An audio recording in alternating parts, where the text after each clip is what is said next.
by the time we finish this series, somebody is going to testify to the fact that God still works miracles. So I'm starting this series today. And the first message today, my subject is miracles that changed my life. Miracles that changed my life. I mean, of course, today we're talking about Naaman. Talking about Naaman. Well, coming out of the gate, let me give you the working definition of miracle, and then I'll give you my Crockology of miracle. Is that all right?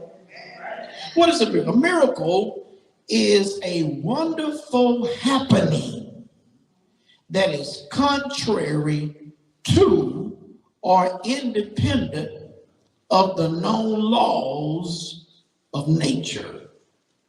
It's a wonderful happening. Anybody want some wonderful happenings? How many of y'all can welcome some wonderful happenings? We got enough crazy stuff happening. We got enough foolish stuff happening.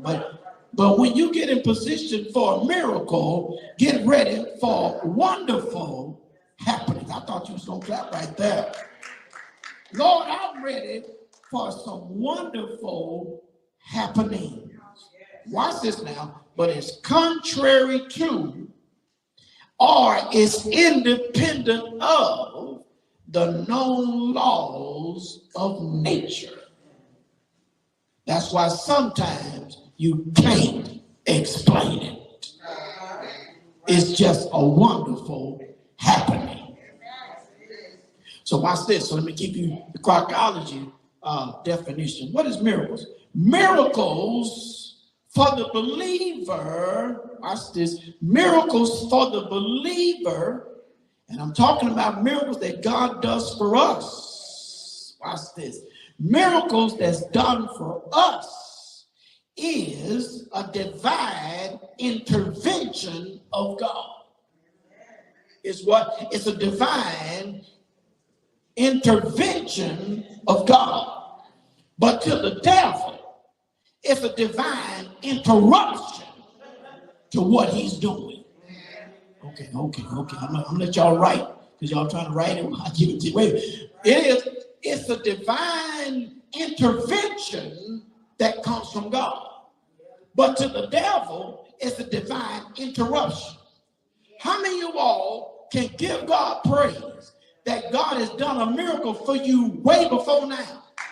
Because whatever plan the devil had, that miracle interrupted, my God, it interrupted what the devil planned, because God is the only one who can step in and change everything.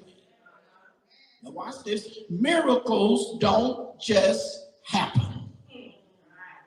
Miracles don't just happen.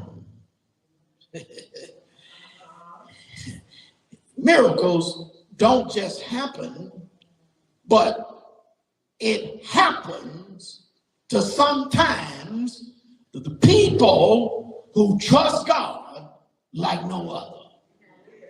Once again, miracles don't just happen, but miracles happen for those people who put their trust in God.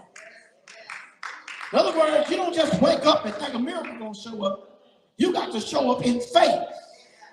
Give the miracle an address. Nobody said that. Give the miracle a posture. Give the miracle place in your life, and you'll watch God show up with the miracle. Now, watch this now.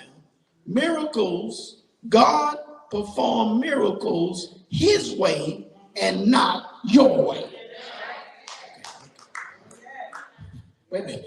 God performed miracles his way, not your way. And we get ready to see in this text today a miracle that happened to a man that changed his his life. Because what miracles should do is to change your life. Keep on living. Some people, they go right back to what they were doing before. Wait a minute, watch this. They get healed of COVID. And they go right back. Pandemic broke out. Everybody was watching me online.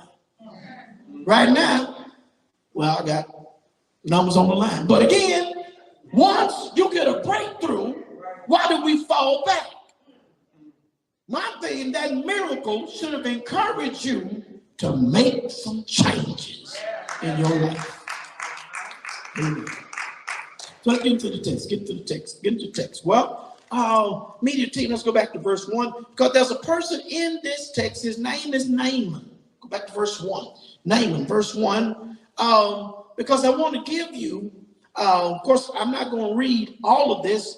And I just want to give you that. First of all, in verse 1, now Naaman, the captain of the host of the king of Syria, he was a great man with his master and honorable, because by him the Lord had given deliverance unto Syria. He was also a mighty man of valor, but he was a leper. Here is a man. Here is a military man. Here is a mighty man. Here is an honorable man. But this man had leprosy. He had what? He had leprosy. How many of y'all know no matter what your title is, your condition can change your position? Talk back to me, somebody. Just because who you are, that doesn't protect you from the cares of life, stuff happening, because all of us have got to deal with something or something else. This was a leader, but he had leprosy. And how many of y'all know leprosy was one of the most crucial diseases in the Bible? Because first of all, it was a skin disease, and as it matured, it started deteriorating body parts to where you can have your fingers today and your fingers can be gone by tomorrow. But this is a leader. And how many of y'all know leaders sometimes try to hide stuff that's going on in their life? Well, can I help you right now? If you want a miracle in your life, you got to stop hiding and start going somewhere to get your miracle from God. I know you don't want nobody to know what you're going through. Nobody bothering you. You don't want to, I don't want nobody in my business, but you suffering silently. I came today to tell somebody that this man was a military man. He was a mighty man. He was, he was all of that and a bag of chips. Yes, he was. So I have this. I want to go to this slide because I just kind of hunked it off so we ain't got to read all this and give it to you. Because again, watch this. This was a man, but not only a man, but he had a malady. His malady was leprosy. Wait a minute, mighty man, military man with a malady. Can I help somebody? Does anybody can recognize that everything about your life is not the way it should? I'm gonna see if I'm talking to the right people. How many perfect people in this place right now? How many perfect people watch? How many of us is something that's in our life that we desire for God to change? Anybody? I want to change. I want to change it. I want to change it like yes did it. Yes did it. It's a man. The malady is leprosy. But there's a man with a little girl. This little girl was captured by this man in their army. They captured Israel. And here's a little girl who says these words. She says, King, I know you got leprosy, but there is a prophet in Israel. And watch this, this little maid was serving Naaman's wife. While she was in the house, she told Naaman's wife, hey, if you can get husband to Israel, there's a prophet that he can receive his healing. How many of y'all know sometimes you got to make a sacrifice to get what you want from God? That's the main. How many of y'all can thank God that God has put little people in your life? Little people. See, sometimes we won't, sometimes we don't listen to this big people, to this big folk talking to you people. But I'm here to tell somebody, I want just anybody who can direct me to get my miracle.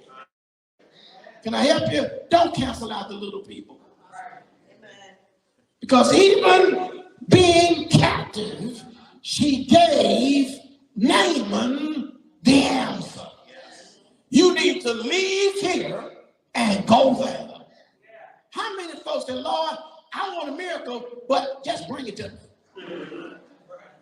Hey, come on now. And I want a miracle, but I won't do that. Well, that's why you probably still haven't gotten it yet, because you want God to do everything and you don't want to do nothing. Wait a minute. But then now, here's the mission. The mission is he has to now prepare to leave from Syria to go to Israel. And he goes to the king.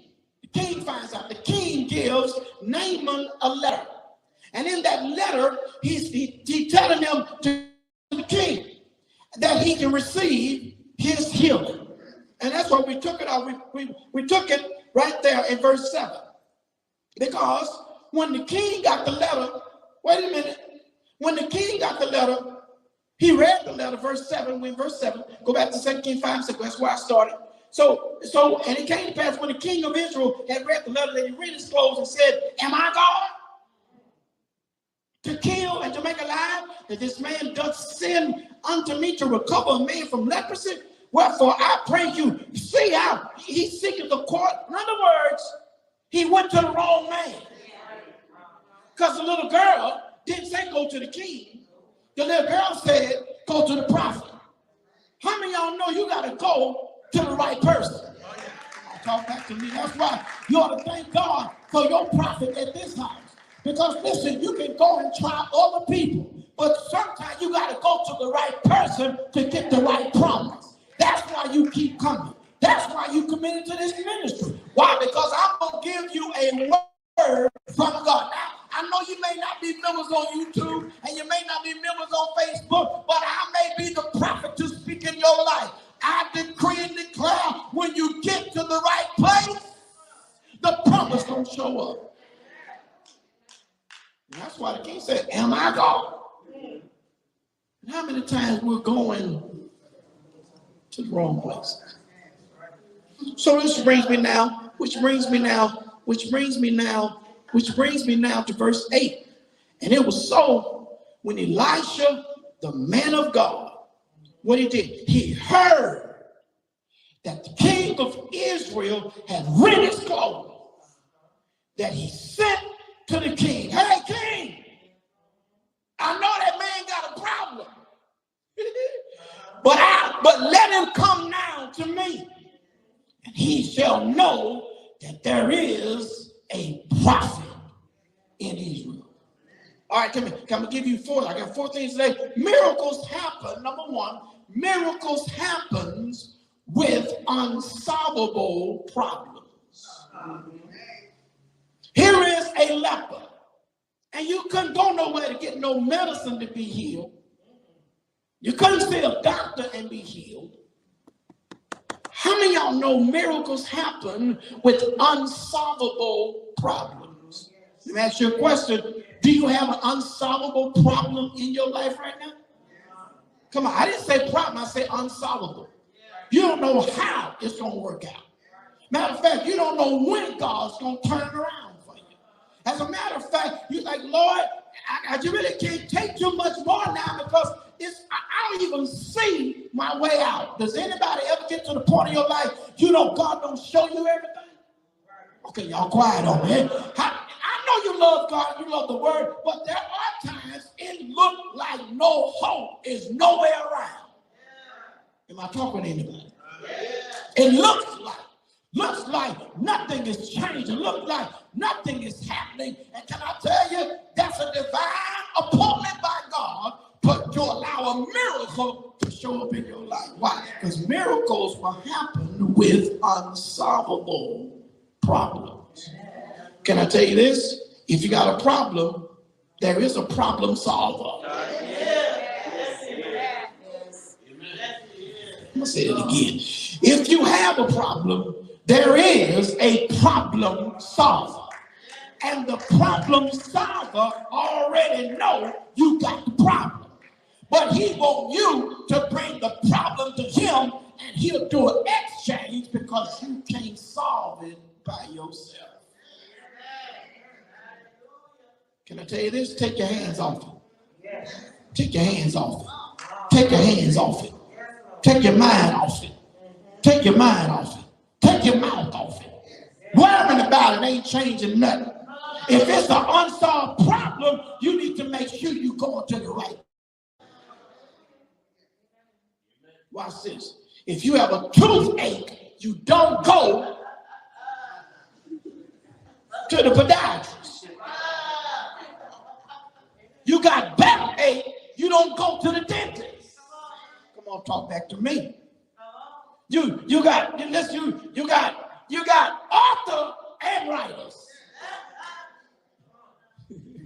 You don't go to Dairy Queen. Come on, talk back to me. You need to know who to go to, and when you and I have a problem that we cannot solve, I need to find me a man of God. My God, I said that. When I got a problem that I cannot solve, I need to find my man of God. Watch this.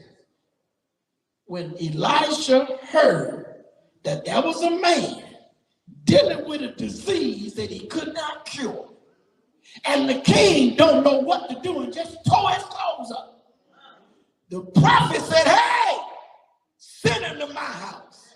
Because when he gets here, he gonna find out that there is a prophet in Israel. Now I know when I said unsolvable problems, see, some of y'all, you too big for your britches. That sounds like Shreveport talk. You too big for your britches because you think you can handle everything. But can I interrupt your status? There's some stuff that's gonna happen in your life. You're not gonna know what to do. Keep on living. Can I get anybody that life have hit you and shocked you at the same time, and you didn't know how you were going to come out? You didn't know when you were going to come out, but you cried out to God, and God showed up. Does God know how to show up? Because it's an unsolved problem, but you got a God who is a problem solver. What the songwriter said, if I never had a problem, I would never know that God could solve them. If I never was sick, I never know God is a healer. If I never was broke, I never found out God is a provider. But miracles happen with unsolvable problems. The prophet said, come down to my house. Got something for you. You're going to find out, you're going to know that there is a prophet in Israel. Go back to my chart with all my names. So number 1 is the man, is the malady. Number 3 is the maid, the little maid. Number 4 is the mission. So he went, but he went to the wrong person. But how many of y'all can thank God for number 5? He went the right man of God. Can I tell you? Come on now, everywhere you went, you might not have went to the right place, but how many of y'all can thank God the right place stayed in place until you got there? Come on, I need to I tried this and I tried that, but the right way was always there. I might have missed it, but thank God for grace that allowed me to get to it because I'm here. I came to be healed. I didn't come to play. I came to be delivered. I came to be set free. And yeah, I went to the wrong person, but thank God the man of God got the miracle for you. He just waiting for you to get in the right place. God already got the breakthrough for you. He just waiting for you to get in the right place. God already got the way over what you ever in because it's already in the right place. And God will let it stay there until you show up. Somebody needs to thank God for letting it stay in the right place. But then now, watch this. Watch verse 9. Watch verse 9. Watch verse 9. Watch verse 9. Verse 9 says, so Naaman came with his horses and with his chariot and stood at the door at the house of Elijah. So he did come to the house, right? And Elijah sent a message unto him saying, go and wash in the Jordan 7 times. Go where? Go wash in the Jordan 7 times. And then what's going to happen? Your flesh shall come again to you and you shall be clean. Wait. What's that word? He said, Elijah sent a messenger unto him saying, go wash in Jordan 7 times, and your flesh shall come again to you, you shall be clean. Watch verse 11. But Naaman was wroth. That's just King James. He was angry. He was angry, and he went away. And he said, behold, I thought that old prophet, he should have would at least come to the door and stand and call on the name of the Lord, his God, and strike his hand over the place and recover the leper. Then he said, are not Abana and Pharpar rivers of Damascus? Aren't those rivers much better than all the waters of Israel? May I not wash in them and be clean? So he turned and went away in a rage. He went from mad to angry. Wait a minute. Could it be miracles happen with unsolved problems? But number 2, miracles happen with unexpected instruction. Miracles happens with unexpected instructions. I know you ain't gonna say amen right here, but I really want you to say, watch this. For every miracle, there is an instruction. Come on, talk back to me. I said miracles don't automatically happen, but every miracle got an instruction. And if you want the miracle, you should follow the instruction. But miracles happen with unexpected instructions. What did the prophet say? The prophet said, go to the Jordan. And then you go to the Jordan, then I want you to dip 7 times. And then when you dip 7 times, you're going to be clean. Wait a minute. Go to Jordan. That's the location. Dip 7 times. That's the instruction. And you shall be clean. That's the manifestation. I'm going to try one more time. Go to the Jordan. That's the location. Dip 7 times. That's the instruction. And you're going to come clean. That's the manifestation. See, a lot of us want a miracle, but we don't want to follow the first 2 parts. We don't want to go to the location, and we don't want to follow the instructions. But if you don't go to the location, if you don't follow the instructions, you will not receive the manifestation. I got some people who ready to walk in that manifestation. So I got some people that's ready to see that manifestation happen in their life. But I'm here to tell you, miracles happen with unexpected instructions. And that makes all the world difference between what you receive and what somebody else don't receive. Miracles are happening all the time. But why is it one receive and somebody don't? It could be because you're not ready for unexpected instruction. Well, wait, first of all, because the reason I say unexpected, because you know, like I know, if look at that water. The Jordan was a muddy river. Now, what you can think of is Mississippi. Come on, talk back to me. How many of y'all know you look at that Mississippi looks muddy. It got all kind of stuff in it. But it's the Mississippi River. And you don't really just jump out in the Mississippi and swim. But when you go to Jamaica, when you go to Belize, talk back to me. When you go to Honolulu, come on, talk back to me. I don't mind jumping because I can even see my foot in the water. Talk back to me. That's why I know, and I tell you so. And I put my other foot by my next foot, and I saw all 10 of my toes, and the water is 80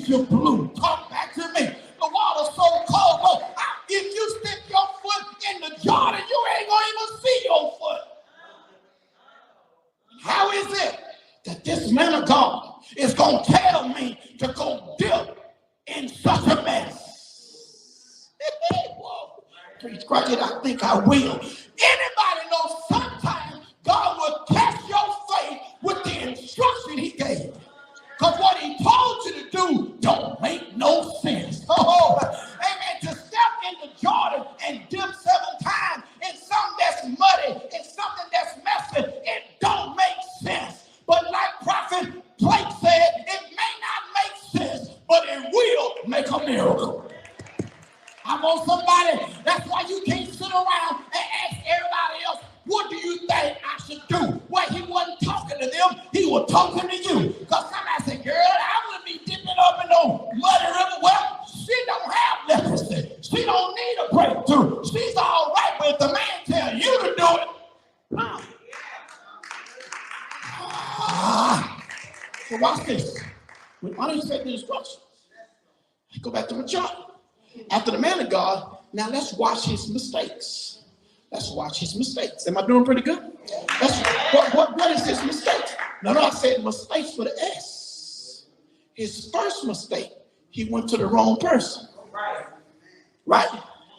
His second mistake, watch this, he's trying to tell the prophet how he wants the miracle. He's trying to tell the prophet how he wants the miracle to happen. But how many know if you got leprosy, whatever the man tell me to do, come on, talk back to me.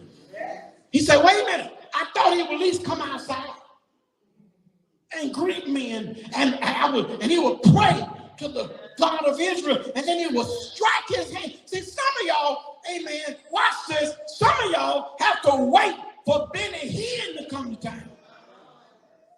And then gotta wait. Yes, I know the Bible says later.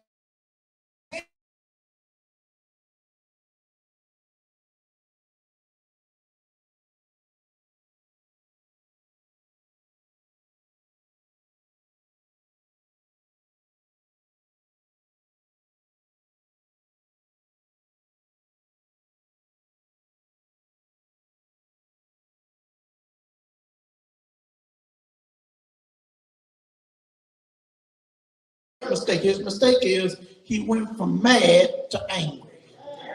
Now, how many know when you go from mad to angry, you now have disqualified yourself for the miracle? But now let's dig a little deeper. Go a little deeper. Why did he shift from mad to angry? Here it is because of pride. This is a renowned man. He's a military man. He's a mighty man. But he got leprosy. You think I came all the way down here to go dip in some muddy, messy Jordan, and then you ain't tell me to do it one time. You told me to do it 7?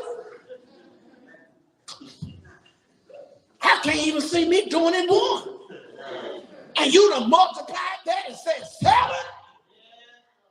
Mistake was went to the wrong person. Mistake was he's trying to tell the prophet. Mistake number 3, he moved from mad to anger because he had a spirit of pride.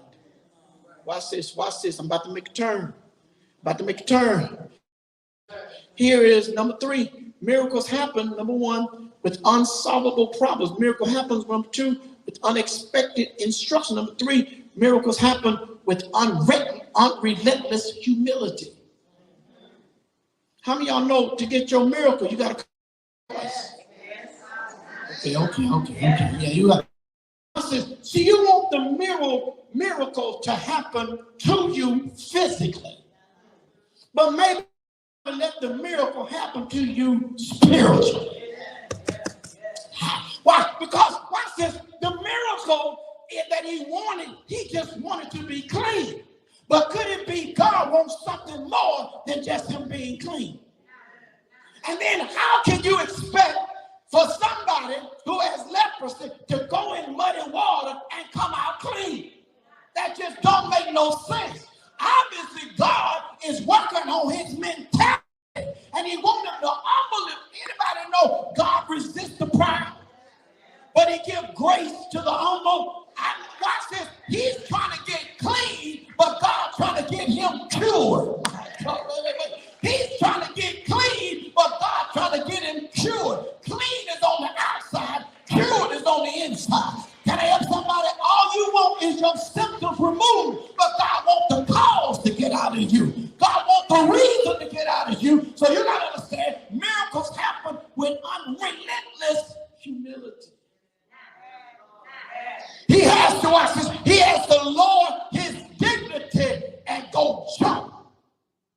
Jordan. Now you tell me, how many of y'all right now, if God gave you that instruction, you would do it right now? Don't give me no church answer. You look at that water, just like you looked at that water. God, I know you got some more water somewhere. This ain't the only water you made. This ain't it, Lord. Lord, can you do it another way? Can you? And how many of y'all know, but the Jordan is where your miracle is. The Jordan is where your breakthrough is. The Jordan is where your way out is. The Jordan is where your manifestation is. The Jordan is where your favor is. The Jordan is the place, where your money is. Jordan is the place, amen, that God's going to turn your life around. So how fast will you jump into Jordan? Look how long you've been suffering. Look how long you've been miserable. Look how long you've been destitute. Look how long you've been dealing with that thing. Can I help somebody? If you've been dealing with something long, you ought to be the first one to jump into Jordan. If it's been hanging on longer than it should, you ought to be the first one. And watch this. And when you do it, you can't care about what folks say. Listen, ain't nobody mad but the devil. If you need your miracle, jump in. If you need your breakthrough, jump in. If you need God to turn around, jump in. I want some jumping in folk that no matter what it looks like, no matter what it feels like, I am going to let my pride take a ride because I'm about to get my miracle. Oh, you prideful folk. Oh, you stuck up folk. Oh, you nose in the air folk. Can't nobody tell you nothing. That's why you still suffer. But when you get sick and tired of being sick and tired, when you get sick and tired of suffering, when you get sick and tired of going through what you go through, why that Jordan at? Hey, what? I know you can't high five neighbor, say neighbor, your miracle might be in a messy place. But when you get in it, you're going to still get your miracle. Come on, your miracle might be in a jacked up place. But if you get there, your miracle's waiting on you. Your miracle might be in a place that you least like to expect. But if you just get off of your horse of pride and go where he told you to go, you're going to get what he promised you to get.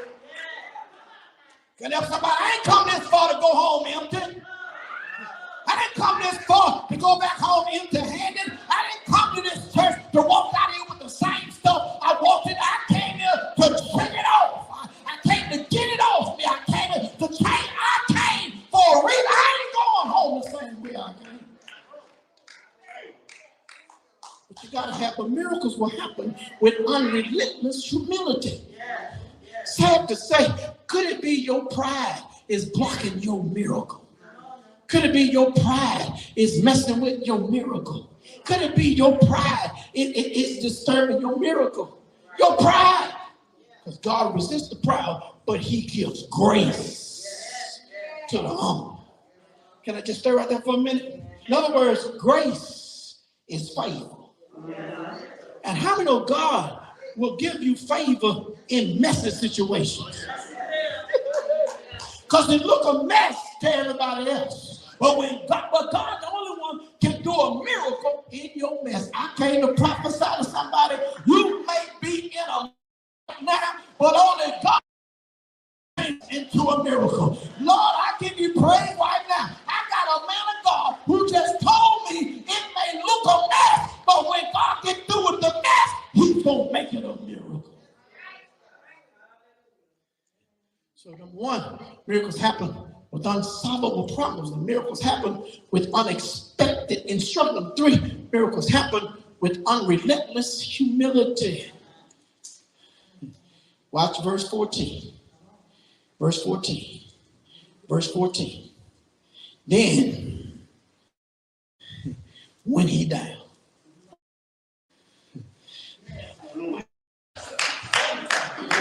I got two people talking. Then, when he died. See, humility brings you down. And if you're not ready to go down, you're not going to come up right. Oh, my God. Then, when he died and dipped himself 7 times in the Jordan, according to the saying of the man of God, and his flesh came again like unto the flesh of a little child. And he was clean. Wait a minute. Number one, miracles happen with unsolvable problems. Miracles happen with unexpected instructions. Miracles happen with unrelentless humility. But number four, miracles happen with undeniable changes. I wish y'all could receive it the way I'm giving it to you, man. Undeniable change. Wait a minute. You went to unsolvable to now it's undeniable. I know I was in the church. You can jump on it right there. Wait a minute. It started off unsolvable. But by the time you got the miracle, it's undeniable. How many of y'all want God to shift you from what's unsolvable to what's undeniable? And it is so. Lift up your hands right there where you are. Lift your hands up. Lift your hands right here. God is getting ready to shift us from what is unsolvable to what it would be undeniable. And I need somebody to clap their sanctified hands, open up your mouth, and glorify God in anticipation, in expectation that you know it's not going to stay the same. And when it manifests, there will be an undeniable changes. You ain't got to tell somebody about it. They'll see it for themselves. They'll see it. They'll see it on you. They'll see the anointing. They'll see the favor. They'll see the blessing. They'll see it. You need to let somebody see what God is doing in you. You shift from the unsolvable to the undeniable. But you didn't get there overnight. You had to go through some unexpected stuff. But then you had to have some unrelentless humility. And watch this. And now everything changed. Everything changed. Wait a minute. The part I like here says, his flesh, verse 14, his flesh as of a little child, and he was clean. Which means God gave him baby skin.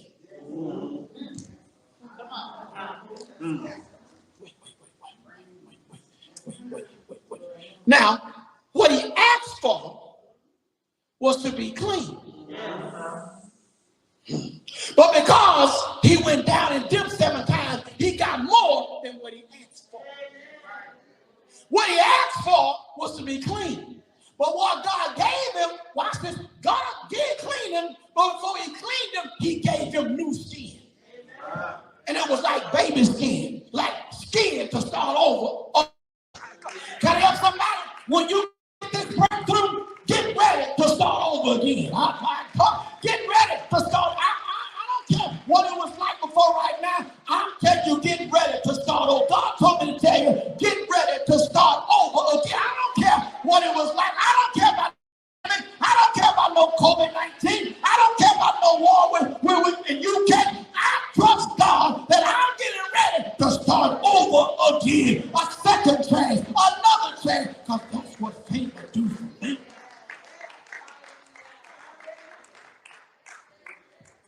Not only clean, but he got baby skin. Watch this. Watch this.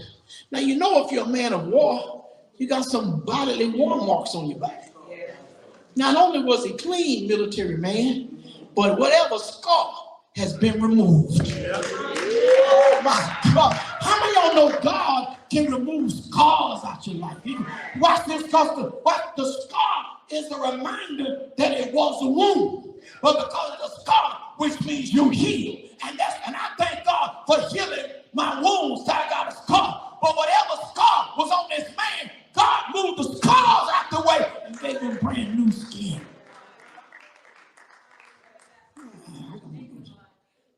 Watch verse 15. Watch verse 15. Go. And he returned.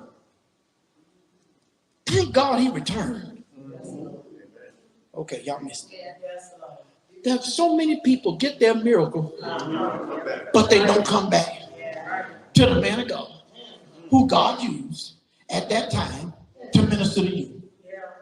But the Bible says he returned. And I immediately thought that Jesus in the New Testament, he healed 10 men of lepers.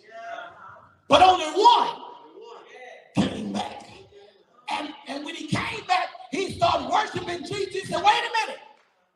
Were there not 10 cleansed? Well, where are the other 9?